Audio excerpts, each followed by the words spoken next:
There are many people who have the limitations in their minds, who have lost that fire in their eyes. You aren't given any breaks in life. You make them for yourself. We are all being tested in life. And how you face that test determines the rest of your life.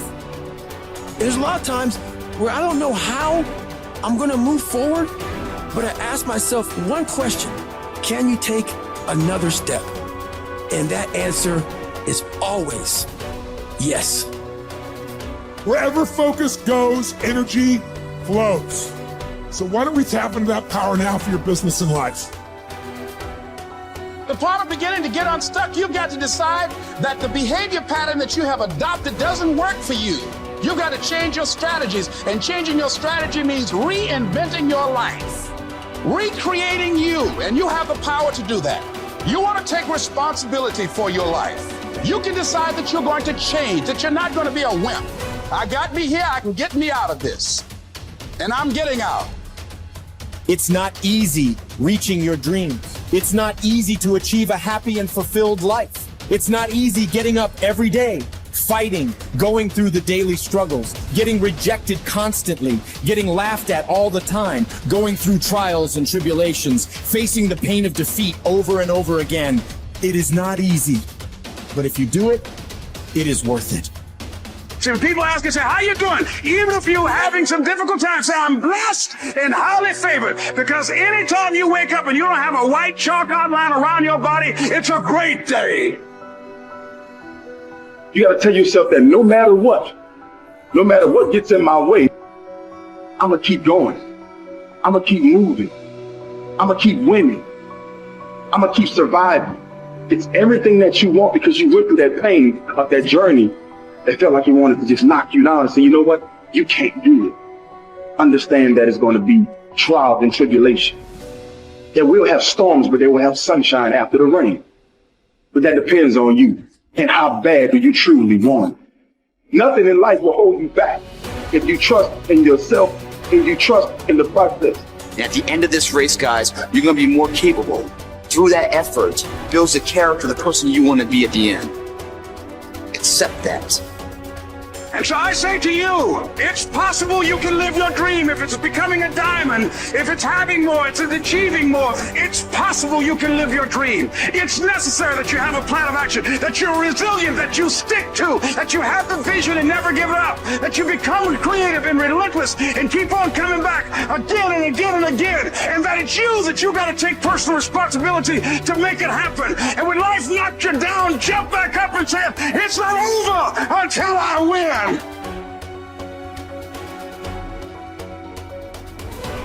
What does success look like? What does it take? A human being has come with such open sense of possibilities. Those who are committed to being successful with whatever they're doing, one important aspect of their life that is what gets you across so many lines in our life, so many barriers in our life. This happened in your school, maybe later in your university, later in your work. It's happening to people, maybe not everyone, but to a whole lot of people. Their commitment to success is weak. They want to succeed. They will take 3 steps.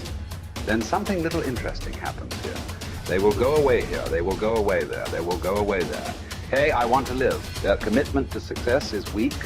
Either situations around them in some way, situations can impede you from doing what you're doing very easily. Many times it happens to everyone. But when this happens, people weaken their commitment for their success. Maybe physically they'll feel a little weak. They will weaken their commitment to success. Maybe their emotions slosh around a little bit. They will weaken their commitment to success. So our commitment to success should not weaken because there is social drama going on, or physiological drama, or psychological drama. Whatever happens, your commitment to success should not weaken. That is what gets you across so many lines in our life, so many barriers in our life. So what does success look like? What does it take? Those who have been very successful, either in music, sport, art, business, spiritual process, doesn't matter what. Those people never know when they ate, when they slept, when they got afternoon rest. I have not seen such a thing in my life. So those who are committed to being successful with whatever they're doing, one important aspect of their life is they're not settling down where it's very comfortable. Because comfort will happen when they lower you to it very, very comfortable. Have you seen how comfortable they are? Once they're dead, if you throw them there also, they're comfortable. If you lower them, they're comfortable. Right now, it's about ensuring that there is profoundness of experience and there is impactfulness of activity. Because if they had given you a limitless amount of time, you could do all those things, nothing wrong. I'm not against it. But they gave you such a little time with such tremendous potential of being human. That's the problem. If creation had made you like an earthworm, I'm not saying there's anything wrong with it. It is just that it's a unipolar potential.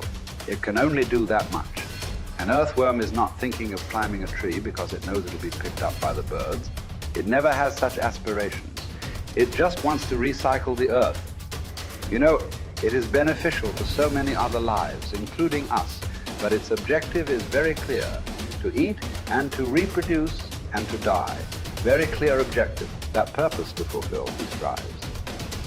I don't think he sleeps in the afternoon. I don't think so, because many afternoons I've seen earthworms. They were all vigorously active, but a human being came with too many potentials. Because of that, it needs a certain level of striving for a human being to forget about the world, to consider yourself successful.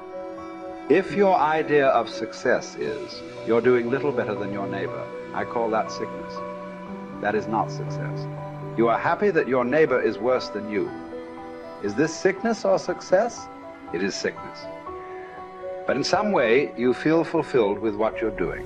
Let's consider that as success for now. It doesn't matter whether you're better than somebody or worse than somebody. That question should not even come up in your mind. But in some way, you feel you're using yourself fully, and there's a certain sense of fulfillment in your activity. Well, if you're capable of just closing your eyes and simply sitting without any activity, that's fantastic. But you cannot do that. You cannot do that right now. In the states that you are, you can't simply close your eyes and become still. Instead of being busy, you will become preoccupied.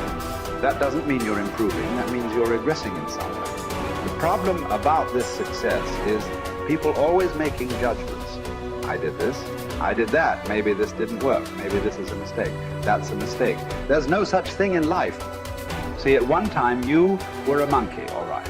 Hey, this is not me, this is that Englishman, you know. Charles Darwin said you were all monkeys. At one time you were a monkey just a brief while ago. Was it a mistake that you committed? That you were a monkey? Or was it just a certain stage of evolution? Was it a mistake or was it just a certain stage of evolution? Similarly, since you were born, because as a human being, you're born largely unformed, unlike other creatures. Other creatures, if their food is taken care of, they know what to do with their life. Because human being has come with such open sense of possibilities. You come unformed. You don't come fixed. You have to fix yourself. Different people throw different types of balls at you. From all over, your parents, your teachers, the school, the neighbors and society and the world throws all kinds of things at you. To gather all this muck and make something worthwhile out of yourself is your business. That's your success. It doesn't matter whether somebody thinks you're worthwhile or not. You feel you are a worthwhile life. Good enough for now.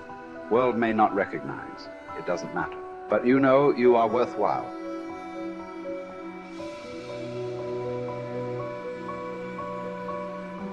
It's hard to say what the soul means metaphysically because, say beyond the confines of a single human being, we do have this sense that the soul can expand itself into something that's greater than it has been. It has this capacity for growth. And we do have the sense that the soul can expand itself to the point where it's enlightened, for lack of a better word, that it's working as efficiently as possible to transform everything that's unnecessarily painful and malevolent about the world into what's positive and good. And that it does that as a consequence of confronting the world with courage and truth. And I think that's right. And I do think that means that the soul participates in something eternal, which is the attempt of being itself to transform what's unnecessarily painful and malevolent into what's good, and that human beings actually do participate in that, and that that's part of the reason that our ancient tradition insists that we're made in the image of God. And I think that it's a mistake to underestimate the importance of that, because I don't think that you can live a life of sufficient profundity to protect yourself from being corrupted by suffering and malevolence without adopting a responsibility that's commensurate with that set of ideas. I think that you either orient yourself upward, to the star above the horizon, and try desperately to improve the structure of being, or you work at counter purposes to it and make things worse. I don't think there's a middle ground. In fact, to the degree there is a middle ground, it tilts towards the negative, because people who try to occupy the middle ground generally try to accrue the benefit, let's say, without adopting any of the risk. And that's not acceptable, not helpful. So that's a soul to me.